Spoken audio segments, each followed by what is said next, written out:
If a cat wants to become a tiger, it must lose its appetite for mice. मतलब ये है कि अगर आपको कुछ एम्बिशियस करना है या आपको कुछ बड़ा करना है तो आपको छोटी छोटी चीज़ों पे दिमाग लगाना बंद करना पड़ेगा। मार्केट का बंदा हूँ, स्टॉक मार्केट का, तो मार्केट के टर्म्स में समझते हैं। तो आउटसाइज रिटर्न चाहिए, आउटस्मार्टेड रिटर्न चाहिए, और आपको अगर मल्टी बैगर वाले कंपनीज को पकड़ के रखना है तो आपको छोटे छोटे पेनी स्टॉक्स, आलतू फालतू कचड़ा स्टॉक्स में दिमाग लगाना बंद करना पड़ेगा। तो क्वेश्चन ये आ जाता है कि ये मैं मल्टी बैगर स्टॉक्स को पकड़ूं कैसे, खोजूं कैसे। चढ़ वे में अगर हम लोग को जानना है कि कैसे मल्टी बैगर स्टॉक्स पकड़े जाएं तो उसके लिए बहुत सारी चीज़ें हैं, बट यहाँ पे मैं सिर्फ 3 चीज़ों के बारे में बात करूंगा।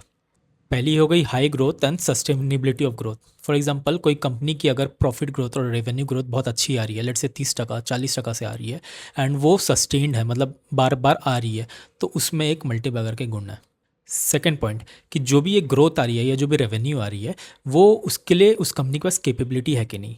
बाई कैपेबिलिटी आई मीन वो क्या नए स्टोर्स खोल रही है क्या, या फिर आप ले लो नए प्रोडक्ट लॉन्च कर रही है क्या, या फिर उसके मैन्युफैक्चरिंग के यूनिट्स बढ़ रहे हैं क्या, या फिर बेसिकली वो ग्रोथ के लिए उसके पास ऑलरेडी और औकात है कि नहीं, वो कर सकती है कि नहीं।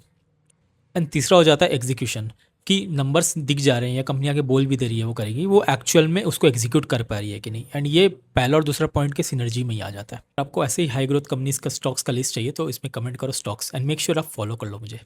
ना फॉलो किए वो लिस्ट आपके पास पहुंचेगा नहीं। Don't take it as a recommendation because I am not SEBI registered, this is just for educational purpose, and I will see in the next video.